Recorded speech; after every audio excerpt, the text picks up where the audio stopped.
What's up everyone, it's Joey, Blush Response, and today we're checking out the Endorphin.Es running order trigger sequencer. Let's get right into it. Alright, so we got the running order here. This is a cool and compact drum sequencer. You can do Euclidean with it, you can do manually tapped in step patterns. Let's get right into it. I got a kick and a snare coming from the Erica sample drum. Big boy hits. As you can see, you have two controls, step and rest. Those apply to each voice, and they also work as mutes for each voice. So you have only the kick going, now have both. A little bit obscured by patch cables, but you get the idea. You also can use those in the step edit mode to manually add steps. It has a variable sequence length up to 128 steps, and you do that by manually tapping them in. If I'm being honest, like past 16-ish steps or so, I'm not gonna be able to remember what that pattern is. So you would really have to manually write it out and map it out well to do it. And frankly, I'm not up for that. But I do like it a lot in Euclidean mode, and that's how we're gonna use it today. So as you can see, as I turn the knobs down, you have the amount of hits. So here's the kick channel, turn it up, more hits. Down, less hits. If you're familiar with the Euclidean, you know the idea. You place hits on a grid, you can rotate them on the grid, etc. What I think is cool about this machine is this module is it has the mutes and it has a bit of CV control, and it has more dedicated controls like probability within the Euclidean. There's a tuplet mode. So let's see if I'm on the kick channel and I flip the switch over to channel 1, then I can turn this down and it has less probability within the Euclidean pattern. If I turn the knob 1 down, the knob 2 down, sorry.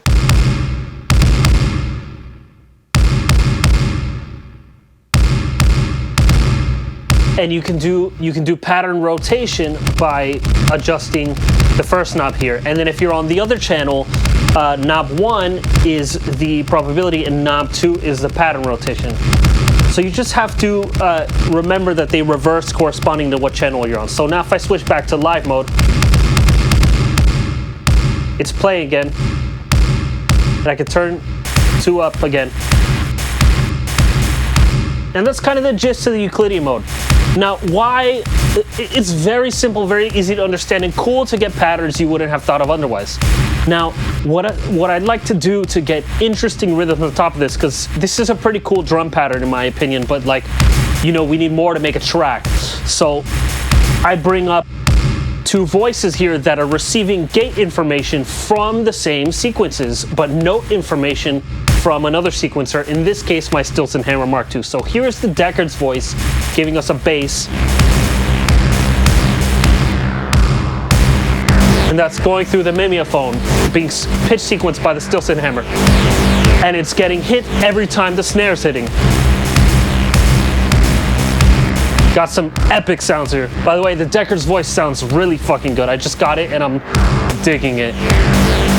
I never cared for the CS80, and I know it's a clone of the CS80, and now I'm like, yeah. And then for the kick channel, I have a DPO.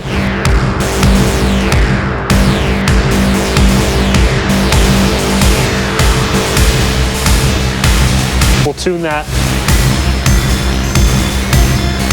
That's going through Echaphone. And then of course you can do CV to the repeats, so let's just stick that CV in. Just random from the Woggle Bug. And then we'll go to channel 2 and lower that probability at the same time.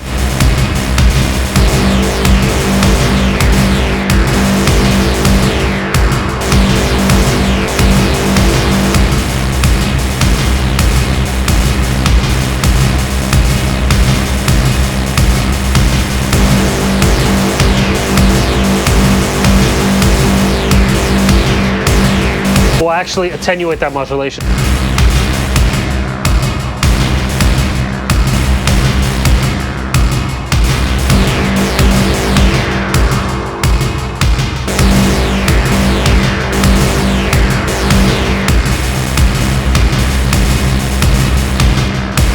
And then, as you can see, the pattern is continuously variable from the modulation.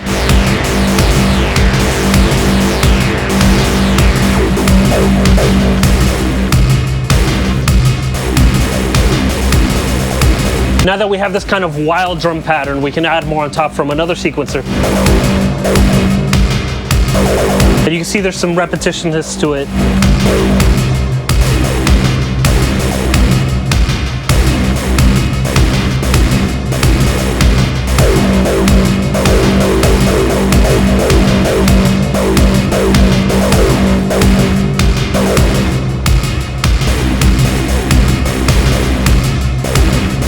We'll get a close out of the LXR.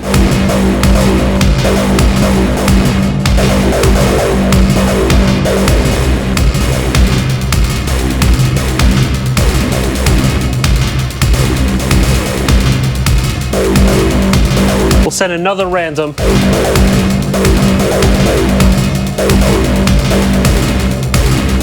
Out to modulate the kick frequency, or the kick trigger frequency, I should say.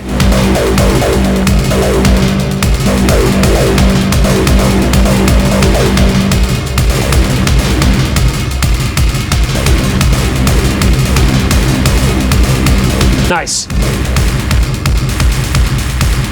Just the drums.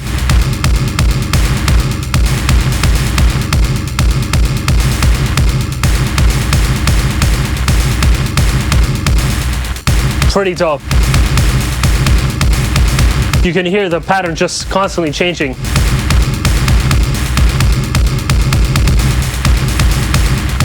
I dig that a lot. Bring in the voices. And so remember, except for the hi-hat, this is all sequenced by that.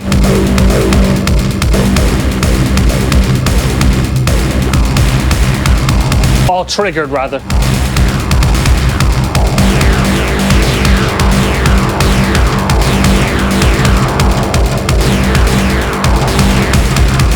I'm digging this vibe a lot.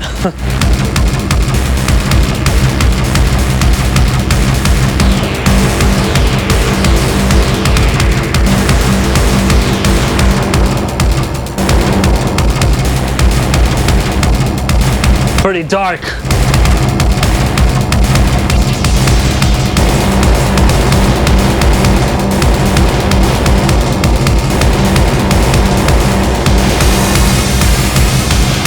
CPO back in the...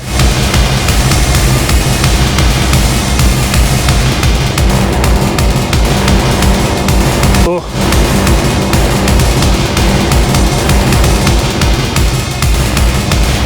And I mean, that's the gist of it.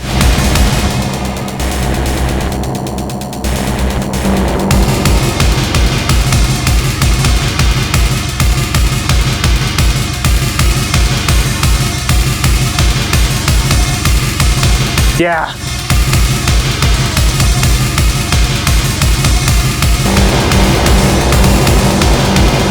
Now I'm just playing with them.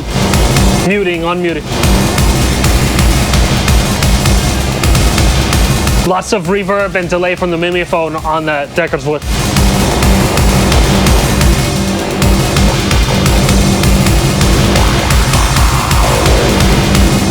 Ooh.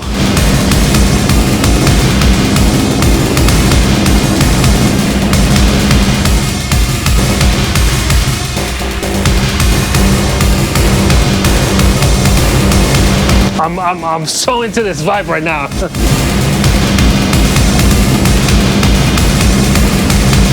It's got this like darkness. I can listen to that for a long ass time.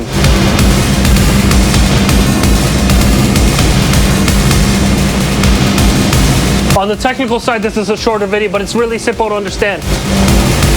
It does triggers, it does them well, and it's tiny. It's cool. Oh, and you have clock division, of course, so you can bring it up or down.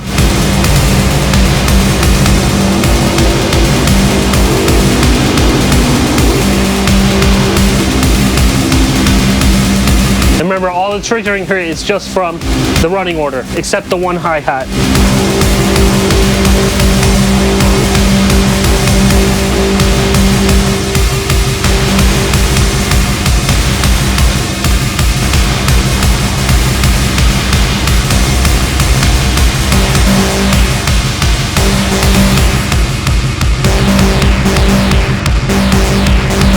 Nice.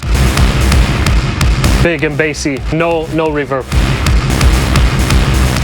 Probability to the max.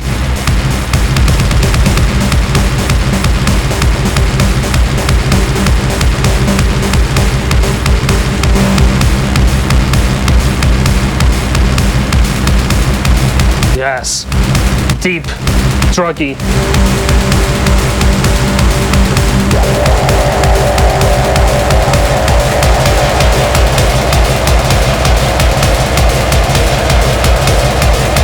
Oh.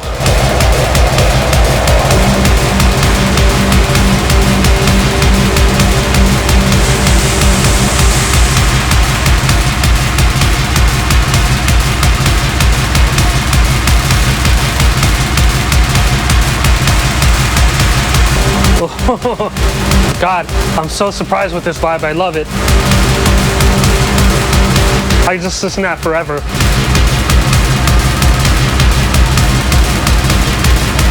It's all thanks to running order.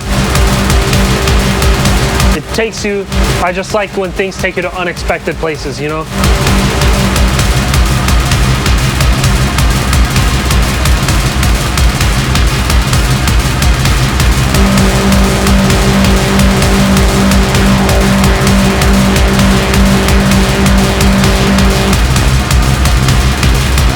Oh, that bass is so nasty.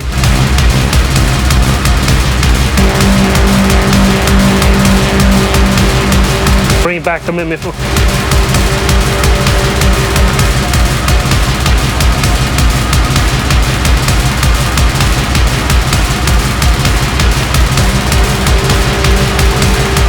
Well, one or two more parts. This will be a fucking amazing track. Open half from Basimilis.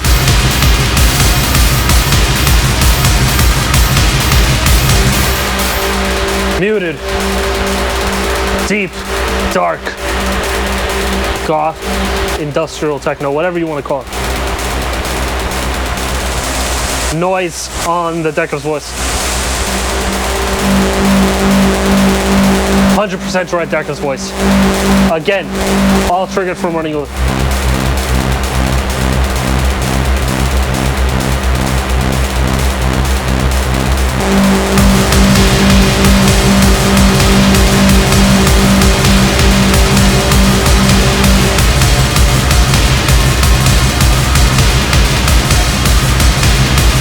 Oh yeah.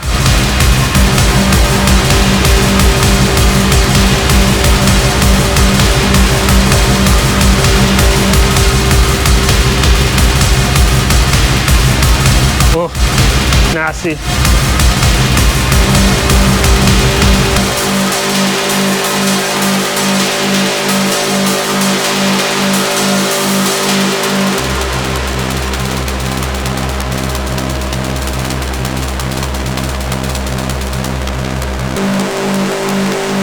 Beautiful.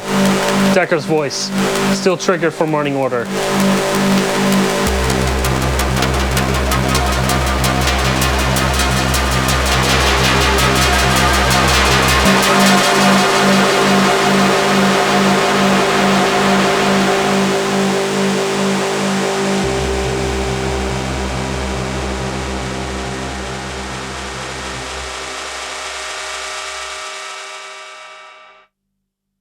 Endorphin's running order. So that was fun. I think the running order is super useful because it's small and easy to get into fast. If you want to get super complex with it and like really plan everything out, you can. And if you just want to roll with it like I did, you can also do that. And it led to this jam, which really excited me in not very much time. I kind of just thought like, let me trigger both the synth and the drums from it and see what happens. And right away I had something that I was like, well, this is the fucking vibe.